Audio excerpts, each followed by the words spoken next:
Okay, we are gonna do a part 2 on debunking Richard Feynman by Professor Basil J. Hiley. And it was just a PhD physicist who gave a 3-hour video on why she doesn't like Richard Feynman. And I just commented how, well, he's already been debunked. And so somebody in the comment section challenged me to provide some evidence, and here we are. See if we can get it bigger. So, I think people complain they can't read it or something. Here we go.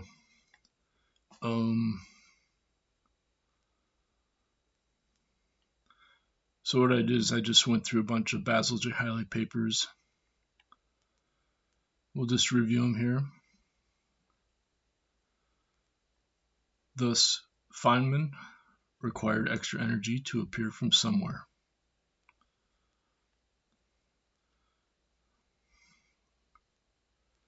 And then he says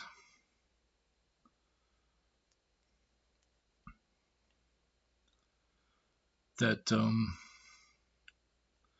just gonna cut to the chase.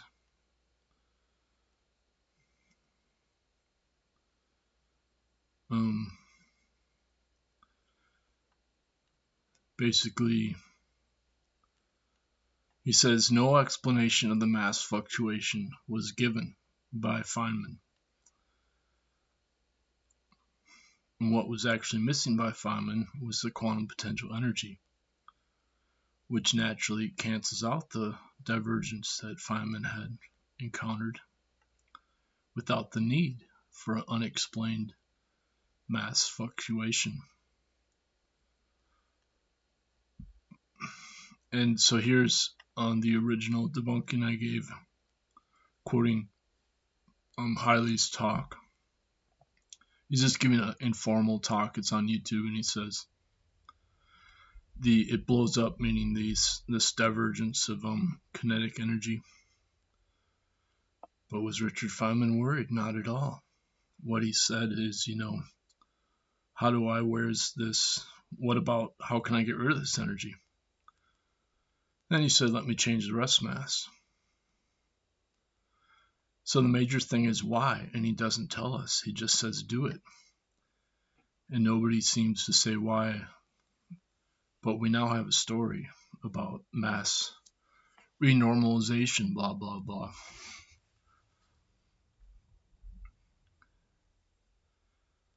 And so then he says, but if you look at the squared term, you find that the quantum potential never appears until you get to h bar squared. So that's why Feynman is missing the quantum potential. And let's see.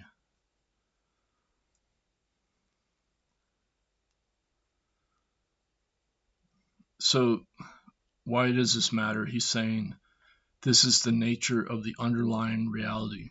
In other words, what is the foundation of reality? That's what we're talking about here. And he's saying that it's instead of a photon trajectory, it is a momentum flow of a single quantum process that's explained by the noncommutative algebra. So you have this future time and past time overlapping.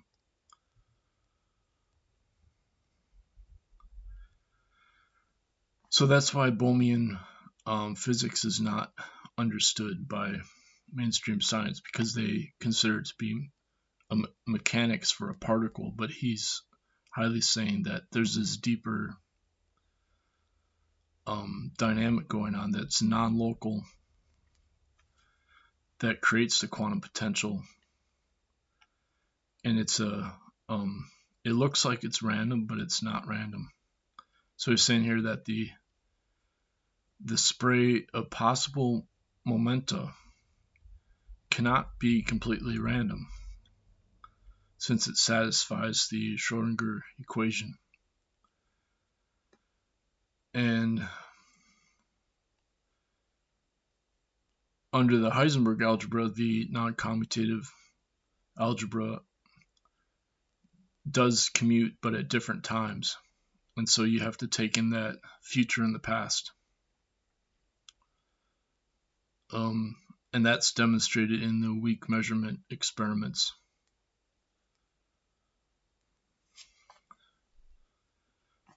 So the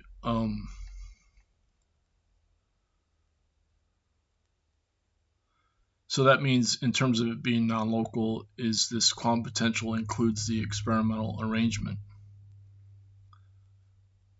So you're dealing with how the matter interacts with its environment.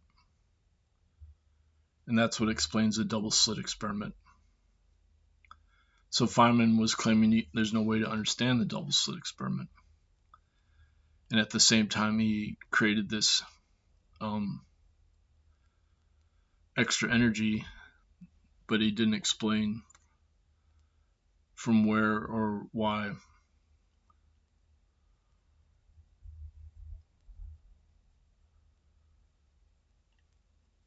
But the non-commutativity explains why there's this extra energy as the quantum potential. And it's right there in the imaginary part of the in the Schrödinger equation.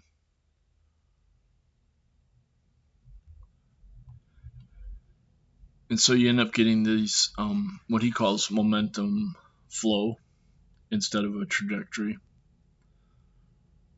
And they've proven this for the for the photons in the weak measurement experiments. So if you realize that the argument of Gerard de Hooft and Martin van der Mark is that all matter is made of photons because of the 1/2 spin that's non-commutative.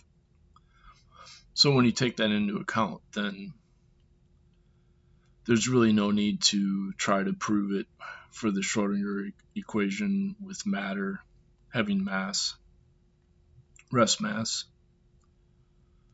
But that's what Basil J. Hiley was planning to do with Robert Flack. Then they lost their funding due to the pandemic shutting down the laboratory and their grant money running out.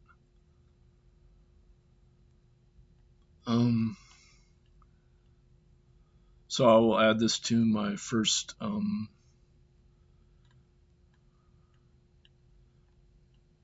Richard Feynman debunked video.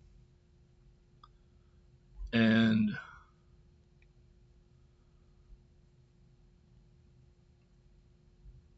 so basically the non-commutativity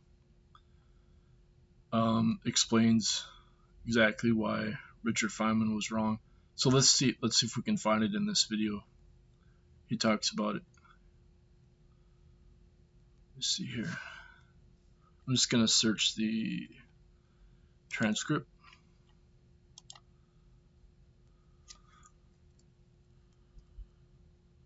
Once it loads. Yeah, Feynman.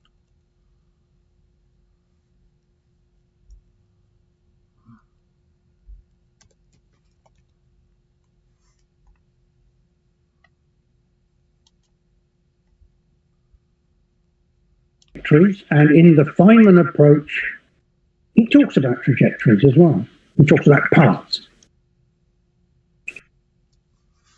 So let me do what Chris was doing. He first of all says these flow lines go straight. Oops, sorry about that. I touched something I should have done.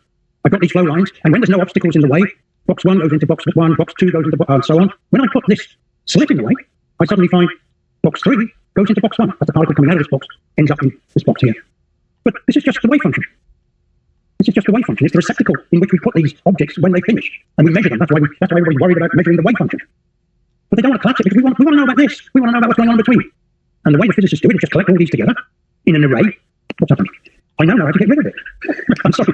I'm learning the technology. I'm driving this technology along as I go and learning. Okay? So this means I've just got one path, and now the difference between these two is just noughts now. Oh, 3 appears down the diagonal, 3, 3, because it goes straight through. But the other ones that are deflected suddenly appear in other positions. So this is the operator formalism of quantum mechanics, which you can see what it means in a couple of seconds. It's just describing all. Yeah, I'm gonna find the next time he mentions Feynman.